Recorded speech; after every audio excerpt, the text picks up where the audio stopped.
Welcome to From the Shed End podcast with myself, T.Dot. As always, thank you for joining me.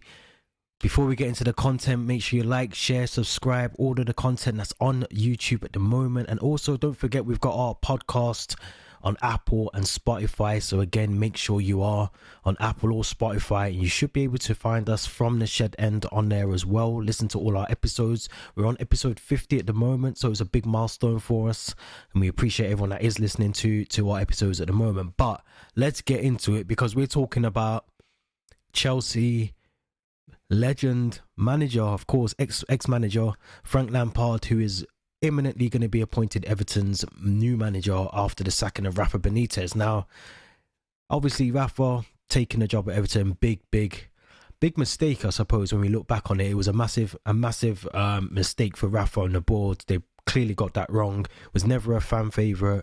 Was someone that I feel was always going to struggle at the club as soon as shit hits the fan, and it did. You know, it didn't go down well with fans once they lost Calvert-Lewin.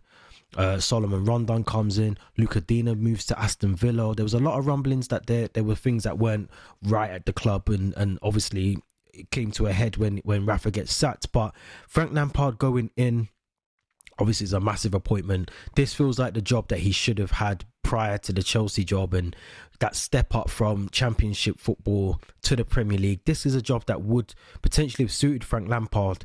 But my only downside to Frank taking this job now is there's a lot of issues at Everton, at Goodison Park, at Finch Farm that need sorting out. There's a lot of deadwood players, very similar to Chelsea, but in a different capacity. You know, they still have the likes of Iwobi on their books, Tom Davies on their books. Jordan Pickford, is he really number one? Is he good enough to be number one for Everton? I don't think so. You look at Mason Holgate, those kind of players that are still rumbling around. Obviously now they've got Solomon Rondon, who's another player that, in my opinion, isn't good enough to be at Everton. So there's a lot that Frank Lampard is going to have to go in and sort out, and definitely get the best out of the players that he's got for the remainder of this season. But El Ghazi is a very good player. I like him, obviously on loan from Aston Villa. Dominic Calvert-Lewin's finally coming into contention to be able to start games now that he's recovered from his injury, so that's going to be a big improvement for Everton as well. But they do have the likes of Damari Gray, who is a very good player, Andros Townsend and Begovic as well. Three key players in the team that I think is going to be definitely worth the options for Everton. But let's talk about the signings. I mean, the signings that some of that they've made recently as well. You know, we're talking about Nathan Patterson, who is a key player that's come in from Rangers, big money, 12 million that they've paid for him. So it's going to be interesting to see if Frank Lampard can get the best out of him. It's a shame because obviously Frank Lampard's coming in at the back end of a transfer window, so he's not going to have much time to look elsewhere for options by the looks of it by the time this deal is done for Lampard to be manager. So he's going to have to work with the squad that he's got at the moment. I mean, look, it could be worse. It could be worse for Lampard. My only downside, like I said, is the squad, the depth of the squad.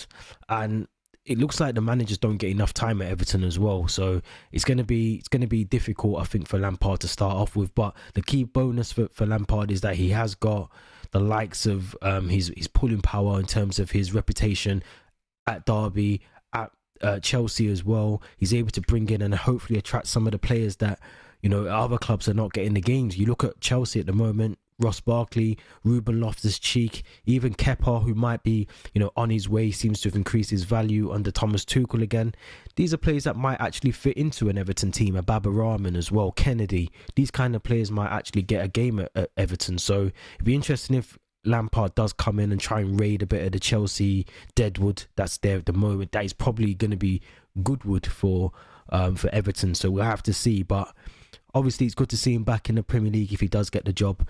A massive factor that is currently holding up the deal of being announced apparently at the moment, according to Liverpool Echo, local newspaper, is the fact that Lampard wants to bring in his own backroom staff as well. So the likes of Steve Haaland, potentially Jody Morris as well. He wants to bring those players in, which is obviously going to put a massive strain on someone like Duncan Ferguson, who's been at the club for many years. What does it mean for him? Does it mean that he has to move on and go somewhere else, so they have to find a new role for Duncan at the club as well? So it's going to be interesting. I think obviously that's potentially one of the key things holding up the announcement, and also the length of contract apparently that is being offered to Frank Lampard is only 6 months. So if it is true that it's 6 months, then it could work in a good favour for Frank Lampard, because if Everton get relegated, they get relegated. But in terms of Frank, I think, you know, he's probably going to want a longer contract, maybe a year, maybe 6 months with the option to extend at least. But I think, you know, he needs at least 18 months to try and get something out of this Everton squad. Obviously, they've got the stadium coming as well, you know, Bramley Moore Docks. So there's a lot going on at Everton. I think it's positives, but there's a lot of dead wood that Lampard is going to have to get clear of. And definitely try and get the best out of the squad at the moment, and look at surviving, because they're getting drawn into that relegation battle with all the other clubs that are around at the bottom of the Premier League at the moment. So he's got a lot to do, a lot of work, and I think he's got enough about him to do that. So again, you know, look, it's Frank Lampard. He can do it, man. He's proven it in Championship level.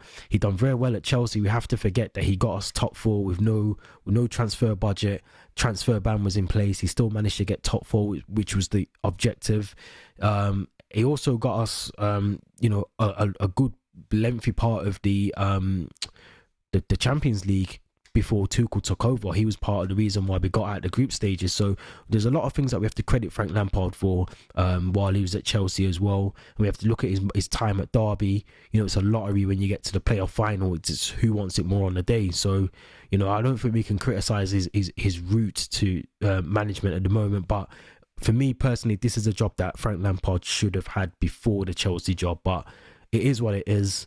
And hopefully all the best to him, you know. Be good to see Frank Lampard back in the Premier League. But another bit of good news before we wrap up: Reece James is looking likely to be part of the Club World Cup squad, which is something that it's a blessing as a Chelsea fan to hear that, because we normally hear about injuries who will mean players leaving the club. But for him to come back in, obviously Reece James has started the season very, very well alongside Ben Chilwell as well, 2 key absentees from the squad for a large period of this season. So if we can get Reece James fully fit for the remainder of this season, obviously we've got Lille in the Champions League knockout stages now. We've obviously got Carabao Cup final against Liverpool at the end of this month as well. So there's a lot of games, a lot of football to be playing, and Reece James for me is someone, you know, vitally we need back, whether it's in a back 5 or it's a back 4. You know, it alleviates a lot of that pressure that's coming to Azpilicueta or Pulisic, whoever's playing in that role. But look, this is probably one of the reasons why the board and the club haven't gone in for any signings this season. Obviously, we recall Kennedy's still got a part to play. Lewis Hall can fill in, Malang Sarr at the left. But in terms of right-sided players, you look at Azpilicueta, you look at Reece James, and they're potentially the only 2 that we've got. So I think, of course, Reece James coming back into the squad is really good news. But my only worry is we don't want to rush him back into contention for another, you know, long period of injuries. So in my opinion, if we can get him fully fit, let's put him back in the squad. If we can't, then I think we just need to buy our time, use Azpilicueta. We've got makeshift right wing backs we can use for the Club World Cup. I wouldn't risk taking him if he's not fully fit. I'd rather he stays back and continues his rehabilitation. Apparently he's in light training at the moment. I'd continue with that and build it up gradually, and bring him back. You know, like I said, we've got some key fixtures coming up in the Champions League. We've got some interesting Premier League fixtures as well, but ultimately you want him fully fit for the Carabao Cup final, which is going to be a massive game against Liverpool, 27th of Feb. So there's a lot of football to be playing, and we really want to get as many players back from injury for this part of the season. It's crucial. We obviously want top 4 as well. So there's a lot of football to be playing. Reece James is going to have to be a massive player in that as well. So we need him back fully fit. In my opinion, if he's not fit, keep him here. If he's fit, send him to the Club World Cup to get some more game time. But let me know your thoughts in the comments. Obviously, we've got no Premier League football this weekend, but there is still a lot of football to be playing. We've got the Football League, we've got AFCON. There's still a lot of football, international football as well. So listen, we're going to be back next week with another episode, another podcast episode with myself and Theo. Apple, Spotify, make sure you get onto that as well. We're going to be all over this season, like I said. And yeah, of course, Anyone who's listening or watching this, make sure you like, share, subscribe to all of the content that we've got on here. Let me know your thoughts in the comments. Until next time, this is T.Dot from the Shed End Podcast. Thank you very much for watching.